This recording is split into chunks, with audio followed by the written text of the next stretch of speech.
Olá, boa tarde. Olhares desta quarta-feira está começando e hoje vamos ver como está o trabalho de reconstrução da cidade de Xanxerê, atingida pelo tornado. Familiares de vítimas chegam a todo momento para ajudar como podem. E quem por pouco não perdeu a vida, não esquece os momentos vividos em meio ao tornado.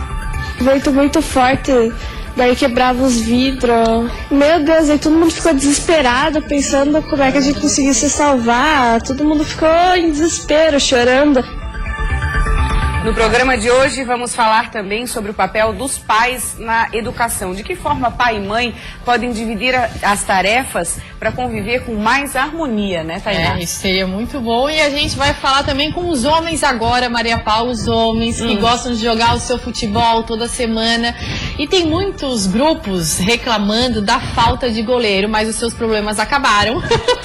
Tem solução. Tem solução, agora existe o aluguel de goleiro e a gente vai falar daqui a pouco. Olha, é no mínimo curioso, aluguel de goleiro, a gente vai saber como funciona. Voltando ao assunto do tornado, Karina, hoje o dia é de muita mobilização em Santa Catarina, né? O estado todo está mobilizado em ajudar as vítimas do tornado. Pontos de coletas de materiais e campanhas de arrecadação estão sendo organizadas em várias cidades. No programa de hoje vamos mostrar também como você pode contribuir. Vamos falar também de mudança de vida. Um mutirão de cirurgias plásticas está sendo realizado em Florianópolis, beneficiando pacientes que estavam na fila de espera do SUS. A Bruna, nossa repórter, foi conferir, Tainá. E vamos saber ainda como ficou o ônibus que foi incendiado nessa madrugada aqui em Florianópolis. Fique com a gente que tem isso e muito mais até às 2h da tarde.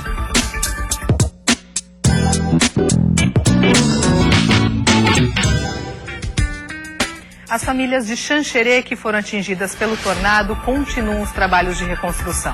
E o município tem muita coisa para fazer. São muitas casas atingidas e muita gente ainda desabrigada. Parentes de moradores que foram atingidos chegam a todo momento na cidade para ajudar.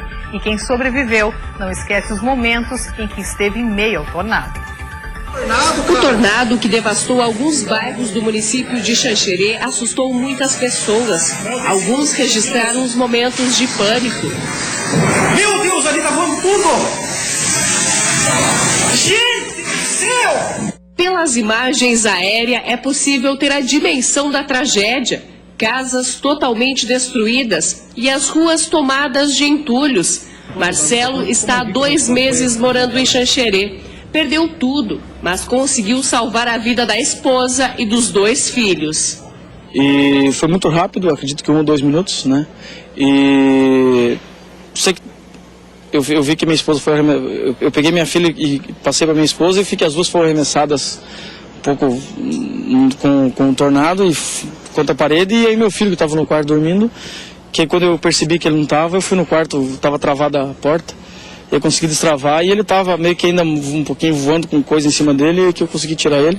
As rajadas de vento atingiram cerca de 200 km por hora. O tornado durou 5 minutos e destruiu 30% da cidade. 6.000 casas foram afetadas e 15.000 pessoas atingidas. Cerca de 30 crianças estavam treinando nesse ginásio na hora em que aconteceu o tornado. Elas se esconderam embaixo das arquibancadas antes da estrutura desabar e, por sorte, não se feriram.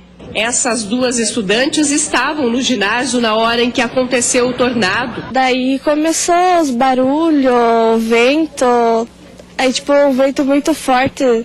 Daí quebrava os vidros. Meu Deus, aí todo mundo ficou desesperado, pensando como é que a gente conseguisse salvar. Todo mundo ficou em desespero, chorando, pensando, meu Deus, e a minha mãe e o meu pai, como é que eles estão agora? A gente não ia se salvar. A gente achou que ia cair tudo, que não ia sobrar nada. A estimativa é que ao menos 120 pessoas tenham sofrido algum tipo de ferimento na passagem do tornado pela cidade. 10 delas continuam hospitalizadas, entre elas uma amiga da filha de Amarildo, que teve um corte no pescoço e está em estado grave. As 2 brincavam neste quarto na casa dele no momento da tragédia. É desesperador. Sem palavras para explicar o que a gente sente num momento desse e saber que a minha filha estava em casa, ver a situação que a casa ficou e as outras dos vizinhos também, todo o bairro praticamente. Foi apavorante. Cenário de guerra para pior, né? Coisa muito horrível, de pânico. Após ver os estragos na casa do pai, seu Delmar veio de Pato Branco, no Paraná, para auxiliar na reconstrução. Aqui agora a gente vai ter que aguardar um laudo e ver se vai dar para fazer algum aproveitamento, né? Mas a princípio a situação tem que aguardar e com paciência também, né? Arrumar as coisas que a gente consegue aproveitar ainda, né? Para não deixar danificar tudo, né? O mesmo tornado causou destruição na cidade vizinha de Ponte Serrada. 200 casas foram atingidas, mas ninguém ficou ferido. E ao que tudo indica, Santa Catarina está na rota dos maiores acontecimentos climáticos do mundo. O estado faz parte de um corredor de passagem de tornados, o que pode ajudar a explicar o que ocorreu em Xanxerê. Os mapas mostram a tempestade se formando sobre Santa Catarina. Na estação de monitoramento de Xanxerê, os ventos atingiram às 4 horas da tarde os 84 quilômetros por hora. A área estava sob atenção e o pior se confirmou. Foi um tornado o que atingiu a região oeste, causando muitos estragos. O tornado é uma nuvem em forma de funil. Essa nuvem, ela desce de uma nuvem do tipo cumulonimbus. A pressão nessa nuvem em forma de funil é uma pressão muito baixa, extremamente baixa, então provoca uma diferença de pressão com a sua área externa. Essa diferença de pressão é muito grande e isso ocasiona os ventos tão intensos. A meteorologista do CIRAM, órgão oficial de monitoramento do clima no estado, explica que Santa Catarina faz parte de um dos corredores de passagem de tornados existentes no mundo. As extensas áreas planas, rodeadas por montanhas, são propícias para a formação do fenômeno. E a transição entre estações pode aumentar essas chances. Apesar de difícil, muitas vezes é possível prever o tornado, observando a presença das nuvens que originam um evento climático. A previsibilidade de um fenômeno assim é bem mais difícil, né? Seria assim, com cerca de 2 horas de antecedência, tu poderias ver no radar meteorológico, né, a formação da nuvem que seria propícia ao desenvolvimento de um tornado, né? Então isso é possível, né, em termos de horas mesmo, né? Apesar dos estragos que causam, os tornados têm curta duração, são bem localizados e de pequena abrangência. O último de que se tem notícia e com proporções semelhantes aconteceu no oeste catarinense, em Guaraciaba, em 2009.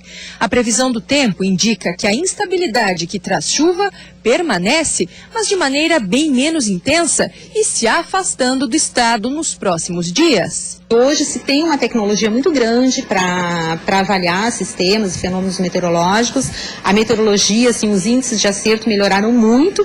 E agora outra etapa, né, que nessa questão dos desastres naturais, é ter esse preparo com a população de como enfrentar essas situações, já que evitadas elas não, né, os sistemas em si não podem ser evitados. Em nota, a Defesa Civil informou que o radar meteorológico instalado no ano passado está desativado por causa de um defeito e que as peças devem chegar este mês ao estado.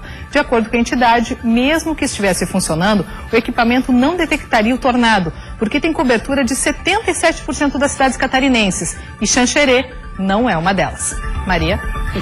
Situação complicada, né? Bom, agora a gente vai falar sobre o papel de pai e mãe, papéis diferentes, né, da educação dos filhos. Quem conversa com a gente sobre o assunto é o Roger Hansen, doutor em educação pela Universidade Federal de Santa Catarina. Bem-vindo ao Olhares, tudo bem? Tudo bem, Maria Paula, obrigado pela presença. Imagina.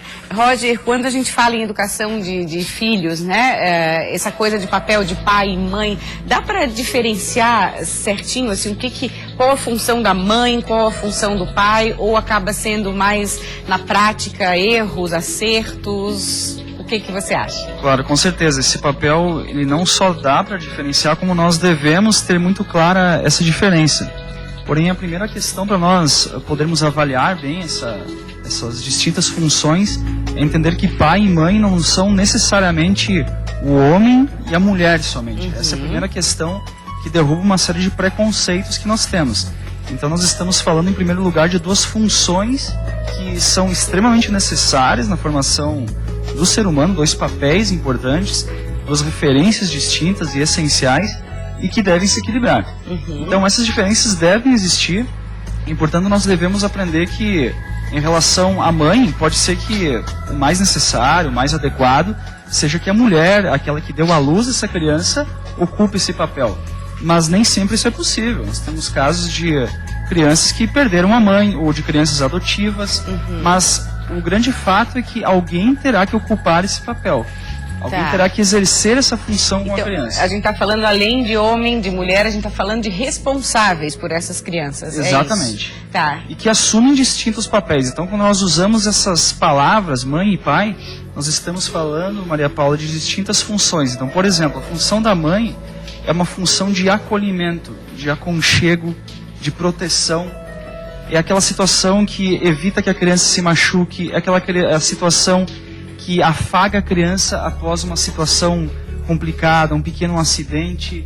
Ela trabalha sempre pela prevenção daquilo que possa acontecer.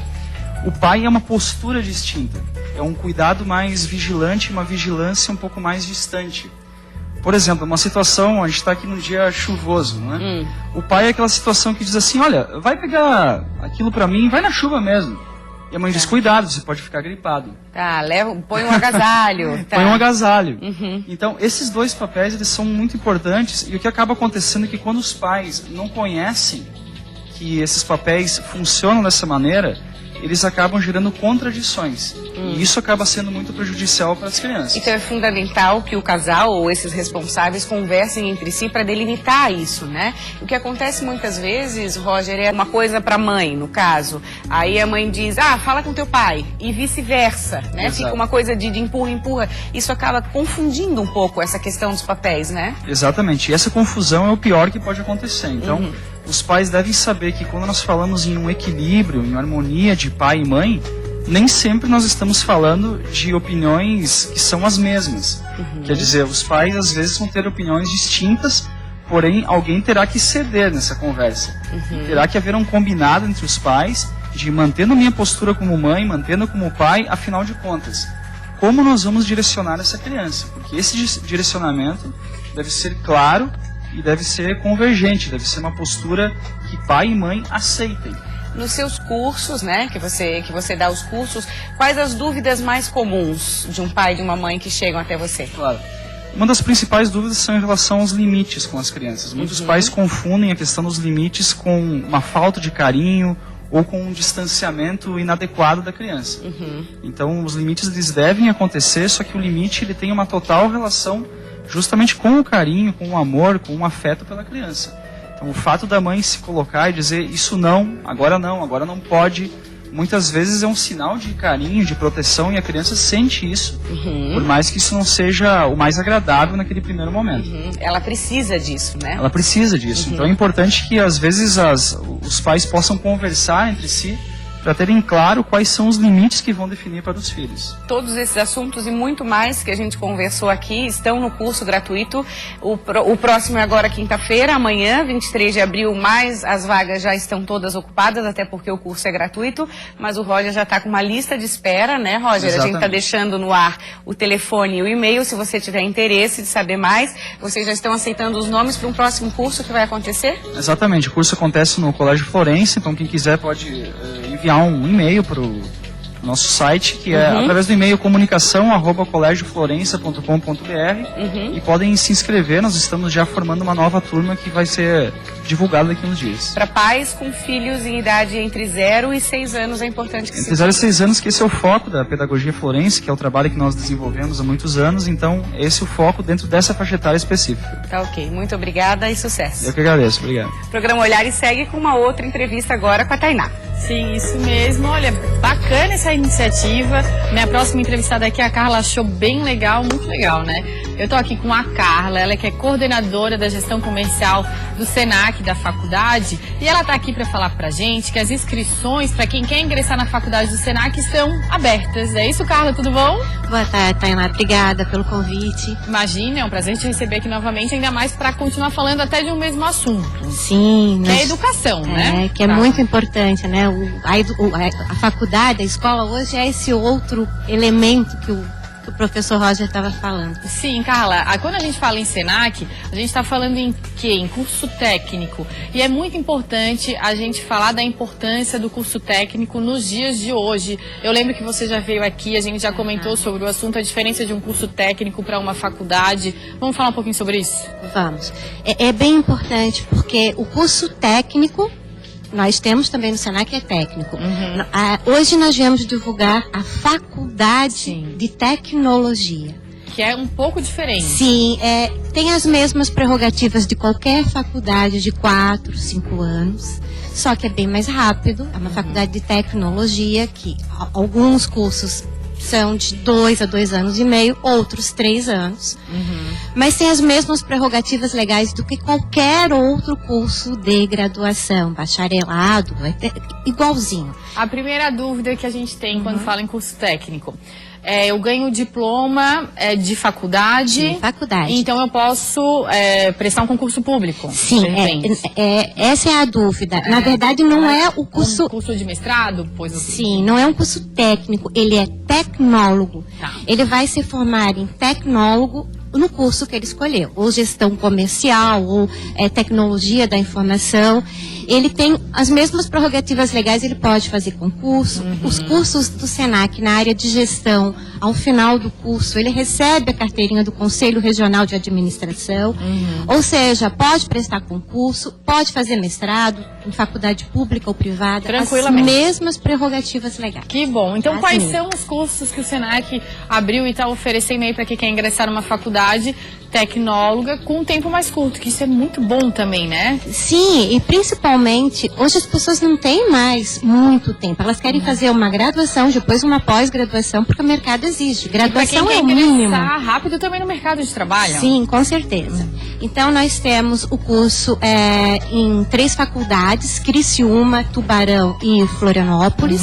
Os cursos são da área de gestão comercial, processos gerenciais, tecnologia da informação, gestão da qualidade e análise e desenvolvimento de sistemas, que é para programação Java, quem quer desenvolver software. Tecnologia da informação. Um é gestão da tecnologia da informação, ele vai ser gestor em tecnologia da informação. E o outro, ele vai ser programador. Ah, tá.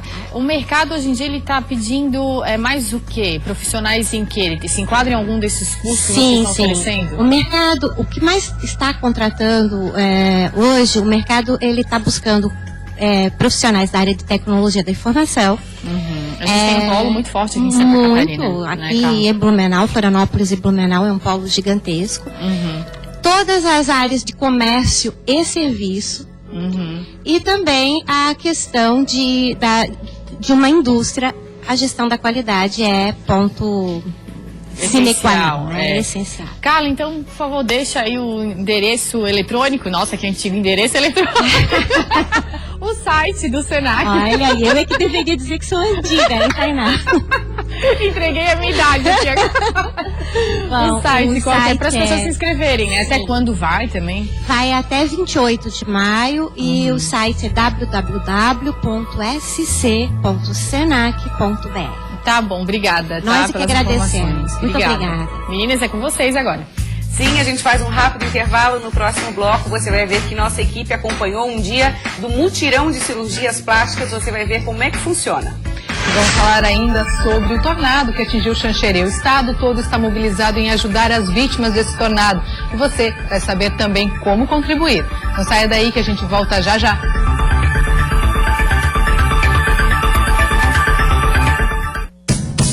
Olhare. Estamos de volta agora 1h28 e continuamos falando do tornado que atingiu Xanxerê. O estado todo está se mobilizando para ajudar as vítimas. Lages, na Serra, que há pouco tempo passou por uma catástrofe com a chuva de granizo, está se organizando com uma campanha de doações. As primeiras doações já começaram a chegar na Defesa Civil de Lages. Além de alimentos, a água potável é uma das principais necessidades e também está sendo arrecadada.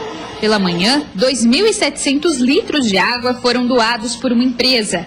A campanha foi desenvolvida pela Prefeitura de Lages para ajudar o município de Xanxerê. Foi determinado que a Defesa Civil fosse o ponto número 1 de arrecadação e, posteriormente, o deslocamento dessas doações até Xanxerê.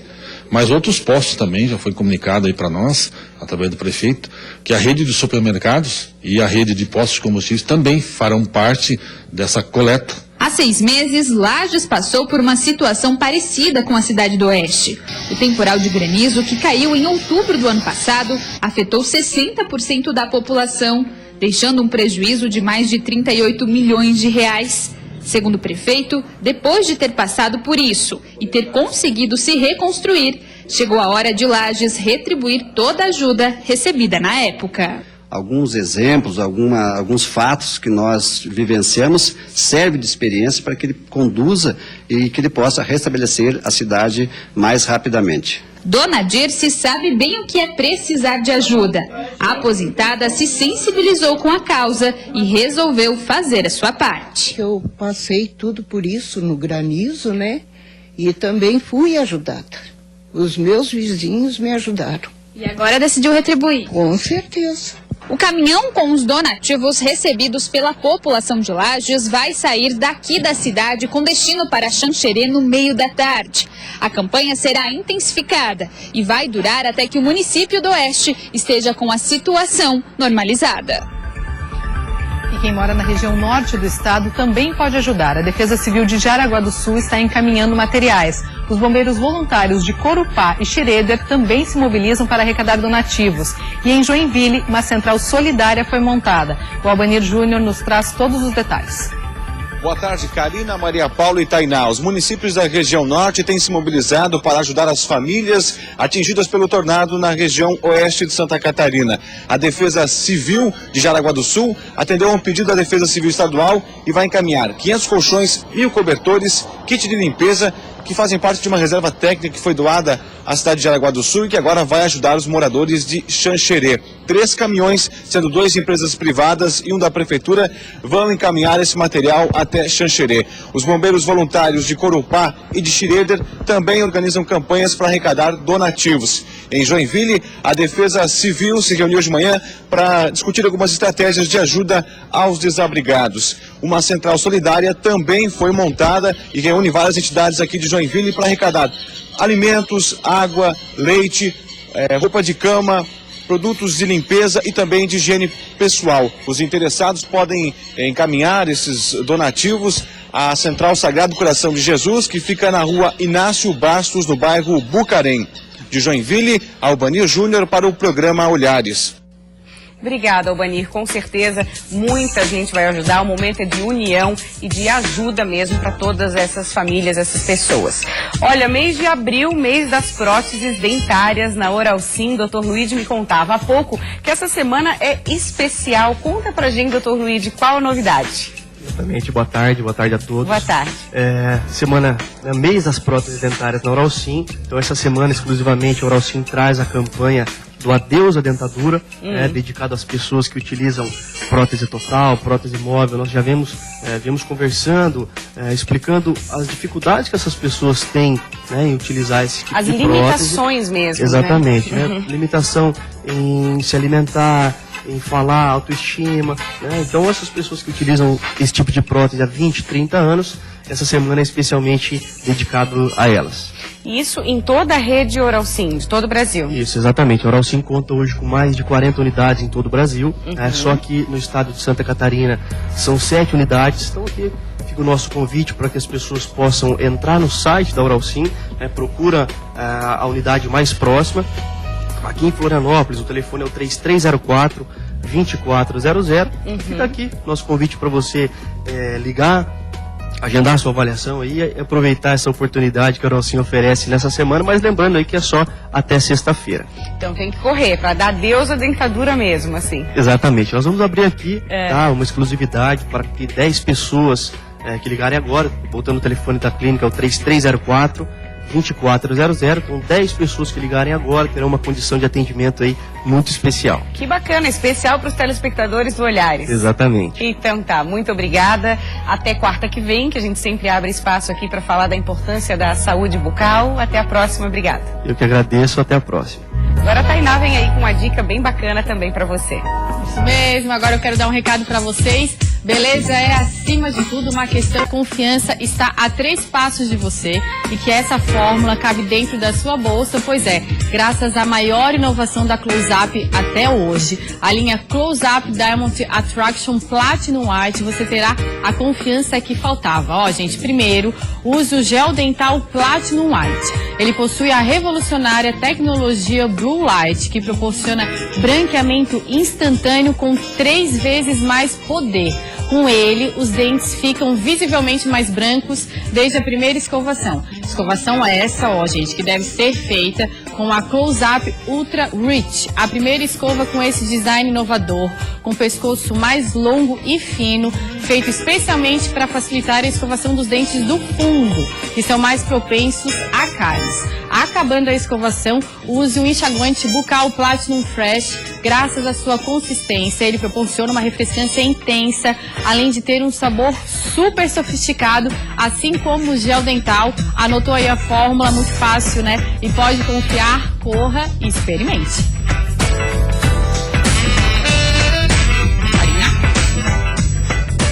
Olha só, vai até o final da tarde de hoje aqui em Florianópolis um mutirão de cirurgias plásticas reparadoras, beneficiando os pacientes do SUS.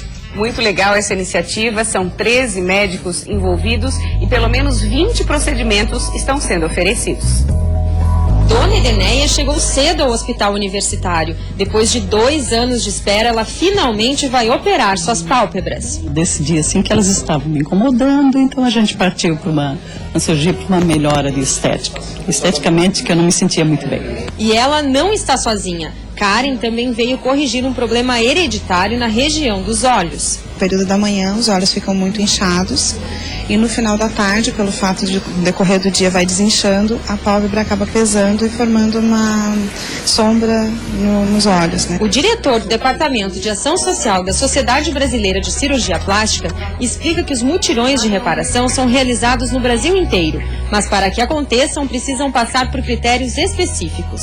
E essas pacientes são encaminhadas ao ambulatório do hospital, normalmente são hospitais credenciados pela Sociedade Brasileira, onde existe residência credenciada pela sociedade, e esses pacientes passam por uma triagem, risco cirúrgico, o termo de consentimento informado, orientado pelo Código de Ética Médica. O Hospital Universitário realiza estes mutirões desde a década de 80. Atualmente, 1.600 pessoas estão na fila de espera e ações como esta ajudam a diminuir este número. E proximamente vamos organizar um de cirurgia pós-bariátrica, que é a cirurgia que mais tem aumentado atualmente pela questão de que não se faz mais só cirurgia bariátrica para obesos mórbidos, mas também para hipertensão arterial sistêmica e diabetes mellitus tipo 2. O segundo mutirão de cirurgias reparadoras em Florianópolis conta com o trabalho de 13 médicos. Os 20 procedimentos oferecidos acontecem até o final do dia. Este cirurgião plástico explica que os procedimentos oferecidos vão além da estética. A pálpebra superior, quando está com grande quantidade de pele, ela faz com que esse paciente não enxergue de maneira eficaz. Então, muitas vezes, até mesmo os dermatologistas, os oftalmologistas nos encaminham esse paciente para que nós possamos retirar esse excedente de pele para que o paciente possa enxergar de maneira melhor. E o resultado é aprovado por quem já passou pela cirurgia. Agora é recuperar, né? Caos na Margem é a exposição que abre amanhã na Fundação Cultural Badeschi, aqui em Florianópolis. Na ocasião serão explorados vídeo e áudio, como nos contam agora as artistas plásticas Fê e Lela. Tudo bom, meninas? Microfone? Vocês ainda estão trabalhando com áudio nessa exposição, né? A gente tem que escutar vocês. Claro. Gente, Caos na Margem. Elas estavam tentando me explicar aqui a ideia que eu achei muito bacana. Como que vocês exploraram a margem, né? Como é que surgiu essa ideia, esse conceito? Olha, na verdade a gente já tem uma afinidade há muito tempo, né? A gente trabalha juntas e eu acho que é uma proposta realmente sensorial, essa exposição, né? A gente não quer explicar muito mesmo, para despertar essa curiosidade do espectador, do público visitante, né? E eu acho que a ideia é uma fusão de linguagens, né? A ideia básica seria o seguinte: a gente não está definindo como uma categoria específica. Então, essas videoinstalações dialogam com poesias sonoras. Praticamente é isso. Né? Mas vocês trabalham em cima de uma ideia que é a margem. Isso. É isso. O que é a margem para vocês? Então a ideia do caos na margem seria o seguinte, acho que a nossa concepção vem de uma ideia de que toda margem é impregnada de caos. Toda margem é um estado indefinido.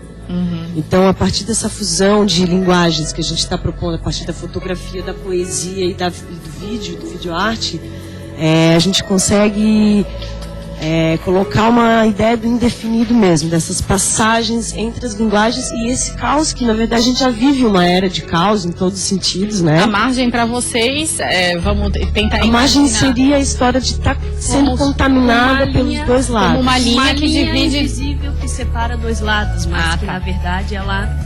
se contamina pelos dois lados, então Ela sofre influência desses dois lados. Exatamente, no caso. Que é o caso da exposição, que a gente trabalha com fotografia, com vídeo, poesia, mas que são limites que já ultrapassaram, que não é uma poesia tradicional, nem a fotografia.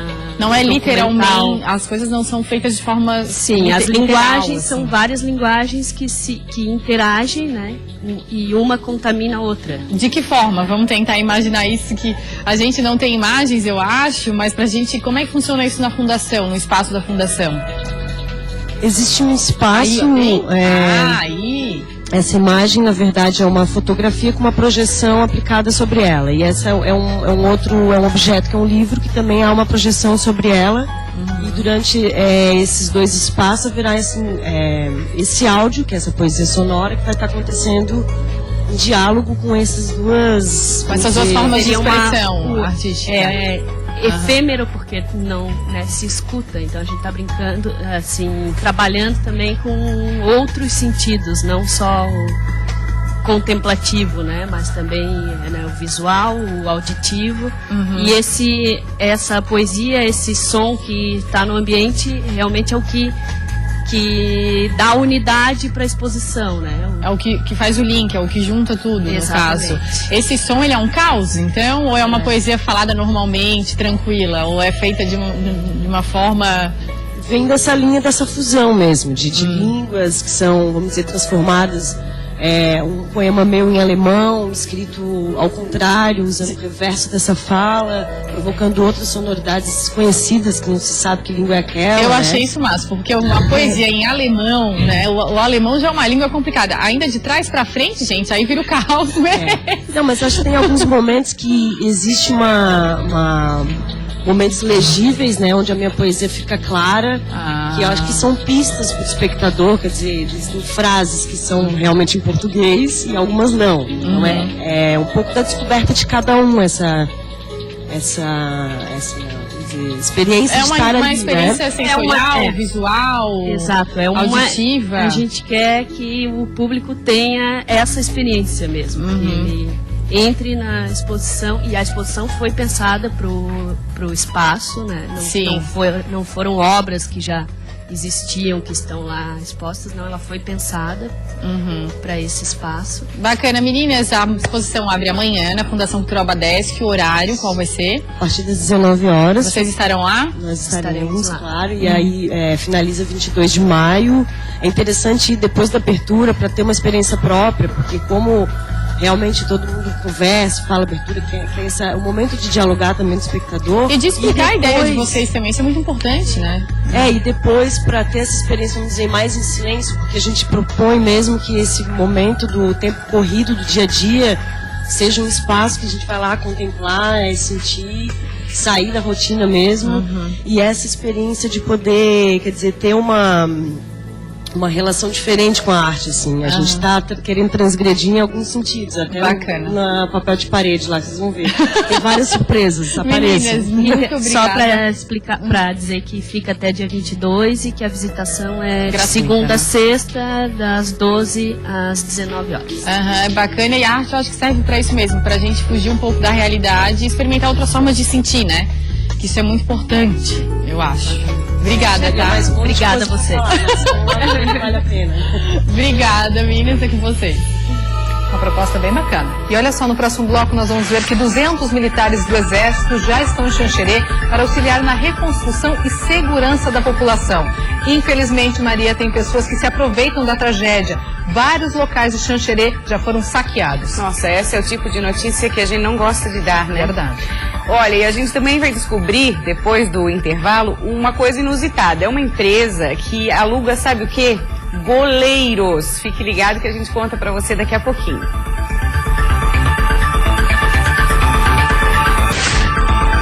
Um ônibus foi incendiado nesta madrugada em Florianópolis. Conforme a polícia militar, ninguém ficou ferido e os suspeitos estão sendo procurados. A ocorrência foi registrada no bairro Saco dos Limões por volta das 4 horas da madrugada.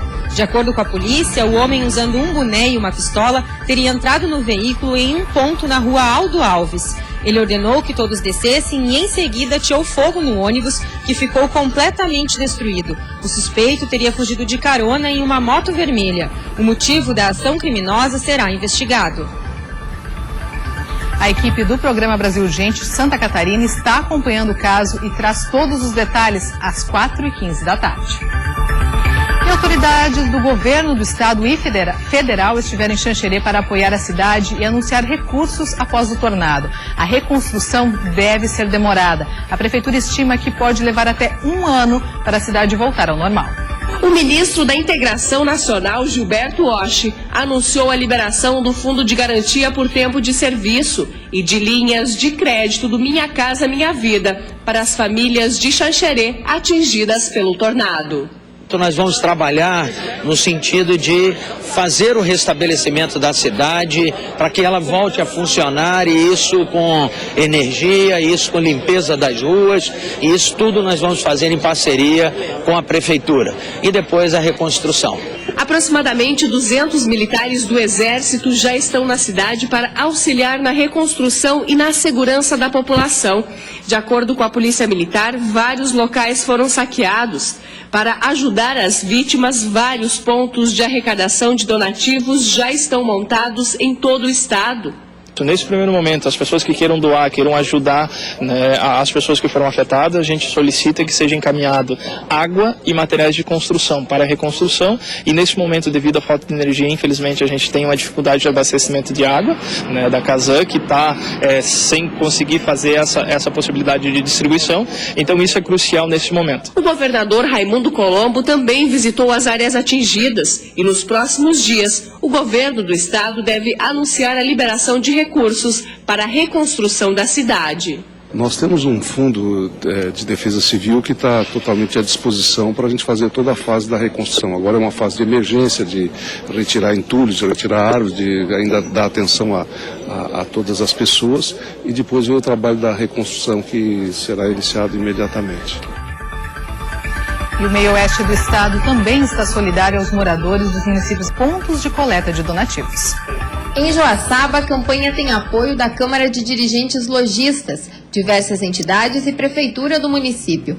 A intenção, segundo o presidente da CDL, é destinar as doações principalmente para a cidade de Xanxerê, mas contemplar também moradores de Ponte Serrada e Passos Maia, que também foram afetados pelo tornado. Nós estaremos com uma barraca recebendo os donativos de toda a comunidade. Nós entendemos que a comunidade também está sensibilizada, então a CDL elaborou essa campanha para as pessoas terem aonde um local específico para fazer sua doação. Unindo forças está também a Associação dos Gremistas de Joaçaba.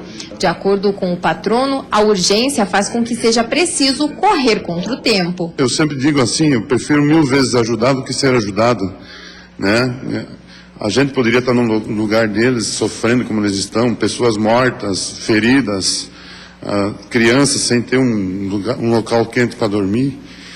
Então esse é o que motiva, no caso, a realmente ajudar para amenizar. Esse é o nosso intuito.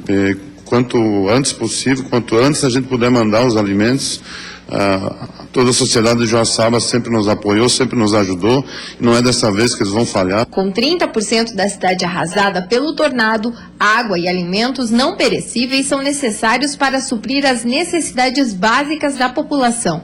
Também é importante enviar materiais de higiene e materiais de construção. O SESC, em Santa Catarina, está realizando o programa SESC Solidário para mobilizar doações às vítimas do tornado que atingiu Xanxerê. A campanha acontece em todas as unidades do SESC no estado, que a partir de hoje recebem os donativos arrecadados. A população pode doar alimentos não perecíveis, produtos de higiene e limpeza, vestuário, colchões, roupas de cama e banho. Para saber o endereço do SESC na sua cidade, é só acessar o site sesc-sc.com.br. Nesse momento, toda ajuda é bem-vinda, meninas. Sem dúvida, é super bem-vinda, né, Tainá? Sim. Agora a gente vai falar, então, dessa ideia de um grupo de amigos que é aluguel de goleiros. Deixa eu falar que antes, no bloco anterior, eu falei que é uma empresa. Ainda não é uma empresa. Olha, né, mas meninas? eu acho que vai virar, porque eles falaram que segunda-feira é um dia que ainda que falta até goleiro, que eles estão alugando tudo e estão ganhando uma graninha, inclusive. Tem tudo para virar uma empresa. Então, muito legal essa ideia. Deixa eu apresentar o Felipe, o Anderson e o Caian. Bem-vindos ao programa Olhares. Tudo bom? Tudo bom. Meninos, como é que surgiu? Acredito que vocês todos jogam futebol juntos e perceberam a falta de goleiro nos times aí das peladas, né? E aí a gente pergunta por que falta goleiro, assim, qual é a deficiência? Ninguém quer ser goleiro, gente? Quem é que fala? A gente estava aqui conversando um pouco antes, né? É porque assim, às vezes o pessoal que está jogando na linha não são tão bons quanto o goleiro considera que deveria estar jogando. Então, às vezes, a gente vai, pula para um lado, pula para o outro, e o pessoal não se esforça o tanto quanto a gente está se esforçando. O goleiro fica entediado. Isso. Acaba que ficando assim, não vou mais porque o pessoal não fica ali ajuda. meio parado, não tem emoção o jogo, né? Não tem emoção pra gente, então a gente acaba aqui desistindo, né? Gente, porque você é goleiro, Isso, então no time goleiros, vocês todos são goleiros. Sim. Abraçaram a causa. O Anderson treina, né? O Anderson treina. Tá. Eu trabalho com sou treinador de goleiro, né? Uhum. Aí a gente faz treinamento de goleiro para futebol 7, toda segunda e sextas-feiras. Aí lá que começou o grupo de goleiro de aluguel, né? Aí vocês tiveram essa ideia. E como é que ela surgiu? Então, na verdade, na prática, sempre teve uma procura. A gente estava ali treinando e como a gente treina num espaço que aluga para os jogos depois, sempre vinha alguém e perguntava se a gente queria jogar depois porque estava faltando goleiro. E aí, como a gente está treinando, está investindo para melhorar a nossa performance, surgiu a ideia, vamos começar a jogar e cobrar alguma coisa por isso. Vamos começar, Claro. A gente se aluga. Claro. Vocês todos são alugáveis aqui? Se o cara que está em casa está vendo São quantos goleiros? São 8 ao todos, São 8. Tá, que são do próprio grupo. Tá. E tem mais uns 4 ou 5 que fazem parte do treinamento. Tá. Às vezes, quando a gente não consegue suprir a necessidade, a gente busca a ajuda deles, entendeu? Até segunda-feira teve um que nos ajudou também, porque a gente está com um machucado e outro que estava com compromisso pessoal. A procura está sendo grande, então. Vocês tiveram essa ideia há quanto tempo atrás? Mais ou menos. Na verdade, acho que a gente começou faz um mês atrás. É muito pouco, né? Um mês e meio atrás, gente. Mas já é sucesso, já começa. O pessoal conversa, o pessoal indica, a gente joga já. A maioria também, só para avisar, a gente não tá assim do nada, resolveu se alugar. A maioria já jogou em base de clube de futebol, ou então disputa campeonatos de futebol 7, como é o caso do Caian aí. São goleiros com currículo, então. Podemos dizer que sim, isso. A gente tem goleiro no nosso grupo que já foi campeão mundial de futebol 7. Isso. Nossa, que legal. Eles têm referência. São goleiros com referência. E aí o pessoal já tá sabendo como é que tá assim, tá sendo pelo boca a boca, vocês estão divulgando isso, imagina, vocês já saíram em outras mídias que a gente já viu, televisão agora, o negócio vai bombar pra vocês, então vai começar a acontecer. O contato é feito através do Facebook? Isso, a gente tem o Facebook ali, que é Goleiros de Aluguel Floripa, né? Aí ali o pessoal tem o telefone, tem um telefone que dá pra gente entrar em contato, né? Ali pode mandar pelo WhatsApp, que a gente tá sempre vendo ali, a gente já cai pra mim, eu já entro em contato direto no grupo, então eu só peço pro pessoal que se realmente procurar o serviço, nos avisar um pouco antes, porque chega gente que tem um jogo às 8, entra em contato com a gente 6, 6h30. Aí não tem tempo. O goleiro faltou e aí quer dar um jeito. E o que não pode é a brincadeira ser cancelada por causa da falta de goleiro, então também não dá. Até a gente fica chateado, a gente não conseguia, a gente até já meio que teve uma discussão positiva entre a gente ali, porque a gente tem que realmente abraçar a causa, porque é uma coisa que a gente... E quanto custa? Como é que vocês cobram? Assim, pode falar. Então, a partida de futebol 7, dentro das nossas possibilidades, assim, próximo da onde a gente resida e tal, está em torno de uns R$30. Quando a gente precisa se deslocar um pouquinho mais longe, aí a gente conversa sobre esses valores. Para pagar gasolina também, né, claro, gente? E futebol de campo, que também tem surgido, a gente está cobrando R$50. Deixa eu ouvir do Anderson, você treina o pessoal do Sub-20 do Avaí, né? Isso você também nota nessa categoria? Também é difícil, os meninos que estão chegando, é difícil ter esse sonho de ser goleiro? Como é futebol de base, né, com clube profissional, não falta goleiro, né? A gente tem captação desde as categorias menores e a gente está sempre atrás de goleiro, mas goleiro é uma posição difícil. Mas por que será que vocês homens, a maioria das vezes, não querem ser goleiros? Tem alguma explicação? É porque o pessoal vê muito na mídia Ronaldinho, Neymar e aí todo mundo quer fazer gol, né? Ninguém quer defender. Todo mundo quer ser atacante, isso. Quer fazer sucesso.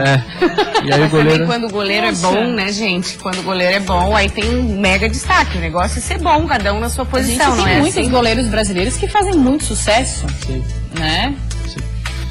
E aí a gente criou esse grupo, né, do goleiro de aluguel, e também tem o treinamento que iniciou mais que o treinamento, assim, né? A gente começou, eu e o Caian, final do ano passado, que eu tava na faculdade, aí não dava de fazer ainda o treino, aí quando eu me formei agora, aí a gente começou final do ano e estamos indo até agora. Aí saiu nas mídias aí sobre o goleiro de aluguel, eu sempre falo do treinamento também, tá vindo bastante procura. Importante falar isso, que eu ia falar, vocês dão treinamento, então, para quem quer ser goleiro especificamente, você daí dá um treinamento... Só é goleiro do aluguel, só participa do grupo quem treina lá com a gente, né?